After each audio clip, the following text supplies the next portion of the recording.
Hello, my name is Don, and welcome back to Motorsport Manager Episode 7 with ZRT Autosport.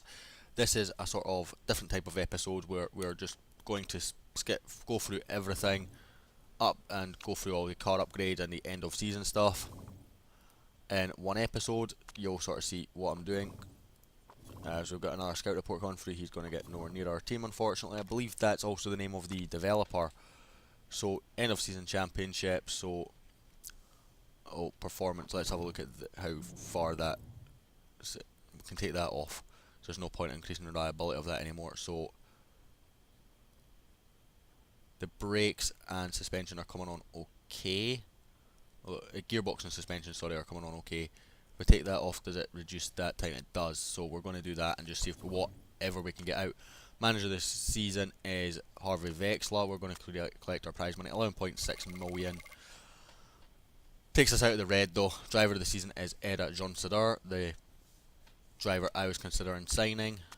Still am, but I'm not sure how much. Is she still out of contract? Jonsadar. 1 month for our contract. I'm definitely debating this. Race winner lasts for 2 weeks. No. 43% marketability is what's putting me off though, because I feel that's going to drop us down a little bit. Rules, the only thing that got voted for was refueling. The tanks are doubled in size, so one less pit stop on average. So we're going to be looking at one stop a lot next season, so we're going to focus on tyre wear. McNeil Racing Group have been promoted to the World Motorsport Championship at the expense of Chariot, who have been relegated to Asia Pacific. Meanwhile, Garuda have accepted promotion from R Series with Lucatelli dropping down. So, can we get information on their car yet? Lucatelli have the second best car, so there's not going to be a team that's out in front by a country mile next season, because I don't think Eastwood are that much above everyone else. I think compared to what Garuda were last season anyway. So performance work would actually be done here, so that suspension will be almost done before we go into pre-season. So it's not quite 100%, but it's better than what we had. And an autosave. So we can't see how far it got, unfortunately. A driver, it's Jean-Pierre Gerard, and we've got Beauchamp, who obviously just retired, so he's got to be taking a big hit to his ability, because that seems to happen when they're retired, and he's dedicated, but he's not going to get clicked on either. So let's design next year's chassis. We get 7 million, so we've got 18 million in the bank. I'm going to go through all these guys, and I will be back and I'll explain why I have picked what afterwards. We're going to be focusing on specifically tyre wear and improvability though. Okay, so I've gone through everything, and there's been a little bit of money saving. So with the engine, there's no real difference between the Mersol and the Rossini. Rossini is the equivalent to a Ferrari. I'm not sure what Mersol is. I assume it's a Renault. Nonetheless, it's weak fuel efficiency, medium improvability with a +5 base stat modifier, costs 5 million. The Ferrari, well, Rossini is very weak, medium, +5, 5 million. So Mersol was the obvious choice. Saving a million here with going for a slightly weaker fuel efficiency but a slightly better improvability, which was where I wanted to focus really. And then material supplier, we have weak. I was originally on the Carbulon, but 1.5 million saved for going for the weak really was the difference. And as you can see, the tyre wear is what we wanted. It is slightly more, but it's not enough more to justify it, I don't think. And then again, here we've just saved a bit of money, but again, it's such a low improvement to tyre wear, and the tyre heating is already a big improvement on last year's car.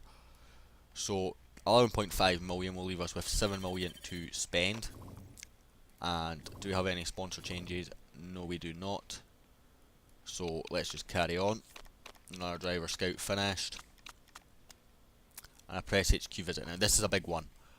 So Laura Ingledew makes a move to Lucatelli Racing. Now Ingledew is actually a driver that I'd be fairly interested in. I'm sure I've watched her in a couple of series, absolutely bossed this level, so I'm just going to have a quick scout of her. Scouting report finished on Ja, who's obviously also just retired, so again we'll take a big hit to her ability. They've picked up Oscar Diaz, and yeah, basically plus 15 to marketability here for 15% of Sergio Valdez's marketability. He's now listening to offers. I don't mind if he actually leaves, to be honest. I've got a number of drivers lined up that we could take for him. In terms of what's the situation with Jean Sader. So he has just signed a new contract. She has just signed a new contract. Sorry, with Eastwood. So she would cost 2 million to break the contract. But again, if you look, we've got Sophie Sevilla, Rafael Rodriguez, Alessandro Cruz, all sort of lined up at a similar ability, 74% marketability, 13% and 85%, and he's passionate as well, so would want less wages, although he's just signed with Catano, which is the equivalent of McLaren. Well, it's not shown there. So that's maybe just literally happened. So we've got another couple of scouting reports to come through. Car improvability. So we'll go through all these in a minute. Local fun run. Mia Latinum plus 10 marketability. Thank you very much, Mia. That is handy. 1.5 million for improvability, which is one of the things I said I wanted to focus on. Thank you very much. That is up to 3 and a bit star, which is a lot more than what it was last season. I can't remember if it was 1 star or 2 star. Nonetheless, it is more. Still, obviously no changes to sponsors, so that's good. I need to check those scout reports actually. It was from Adrian Errol, who's getting nowhere near my car. He's not a paid driver either. Dreyfus, decent driver, low marketability, and no pay driver, so I'm not going to click on her.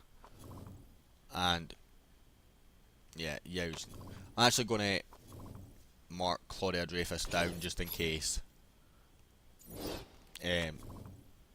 What's his name leaves? Valdez leaves. Building scouting facility.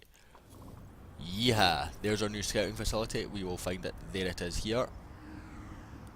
So we have a lot of new drivers to go and look at. So, team. I'm tempted just to cancel what we're already scouting. In fact, I'm actually going to do that. And we're going to focus on the unemployed ones again. So, we'll scout you. Alexia Pernant. 100% marketability, doesn't like leading though, but does like chasing. Going to add her to there. I don't think she's going to be really anything major, but she does have, suppose that's a temporary thing, so we don't actually know what her marketability actually is. And it's not showing me. Can I click to find out? No. So it does say plus 25, but she's at least 75. Scout Barnaby White, Bodish, Vyshkovsky, Balcazar, Tally, Chapman.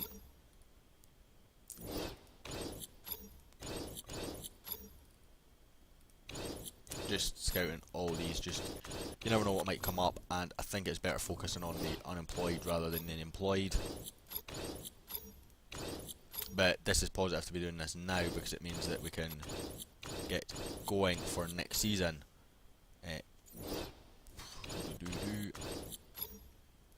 It's a fair amount that we've picked up here actually to scout. Hopefully some of them are decent, and hopefully some of them are pay drivers. So it's going to take a while before those scout reports start coming through though, but nonetheless it's still okay. I don't know why we're stopping here, no news, so strange time to stop game. Livery edit, so we didn't get any more bonuses to buy. It's unfortunate, it would have been nice to have got a tyre wear, but it's fine. So again, I'm going to go through this. I had a design that I was going to use because obviously, as I said earlier, I recorded this series before, but I've decided I'm going to go for something a bit different. So I'm going to go and see what I can find that looks like what, and I will come back with the finished result. Okay, so I'm back. Maybe didn't turn out quite the way I wanted it to be honest, but I still think it's okay.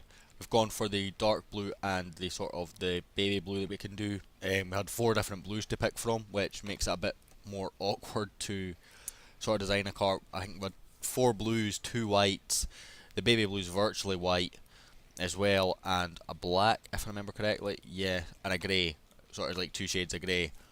So I decided to go for this just because of the team colours. I don't know if we're going to go for this long term, but nonetheless, I just want something that stands out, and I think this is going to stand out in this series.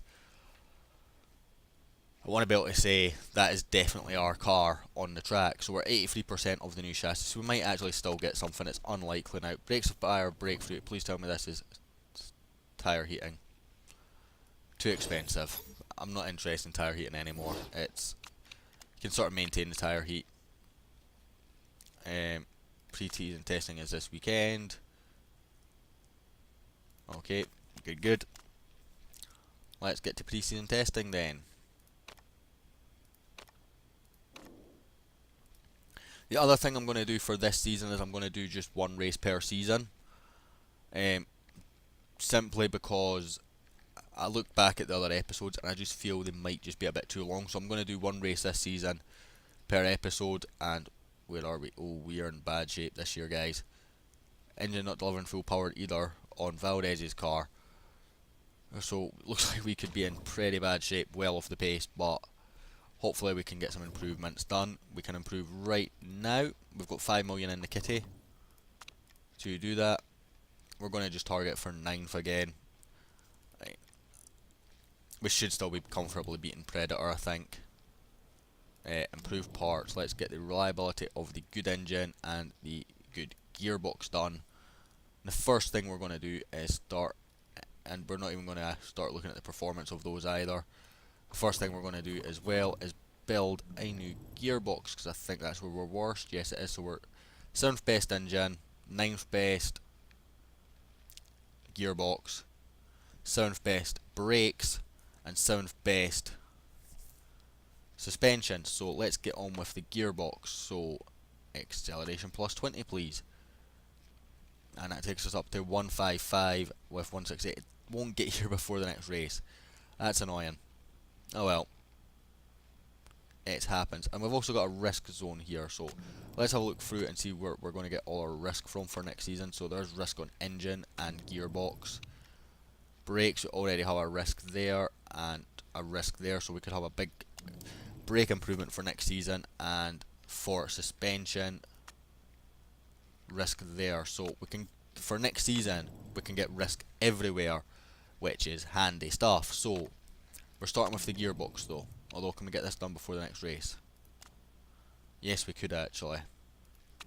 So we could get brakes for the next race. Although acceleration is crucial.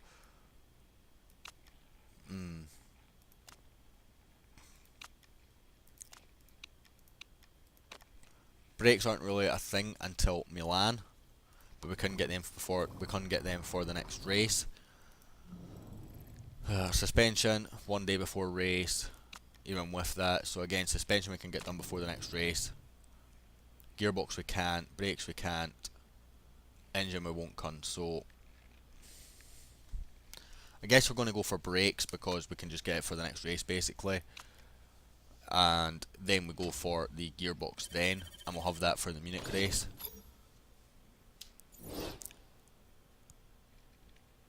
In terms of factory upgrades, this season I want to get the actual factory upgraded. It costs 8 million though, so I'm going to see, I want to get the car developed obviously as priority. So we'll see how that goes. We'll take this up to the next race and then we will take that from there. We've got a couple of scout reports and our brakes design completed. So let's have a look at these scout reports on Boris Vizhoki. Crash happy, timesheet hero, so he's better in practice and qualifying than he is in the race. 40% marketability, he is decent 3-star though, so I'm going to favourite him just for now. 2-star and is decent in a 1v1 fight. That's irrelevant to us, so let's fit these new brakes onto Valdez's car and the old ones on Mia's car, and he's down to 5% for overall unhappiness, so the car should be getting more competitive now. And we'll get on with this gearbox.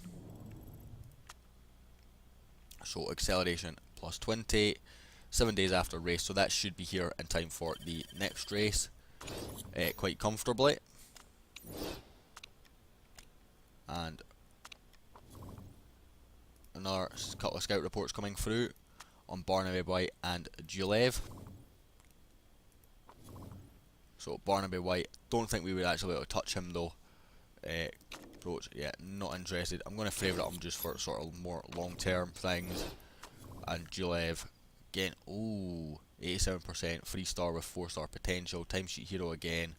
Flat spotter though, which is annoying. And I'm going to favourite him again just for the long term. So that takes us up to the race, guys. So I'm going to end episode 7 here. Episode 8 we will be back with the race, which is going to be clear and rainy.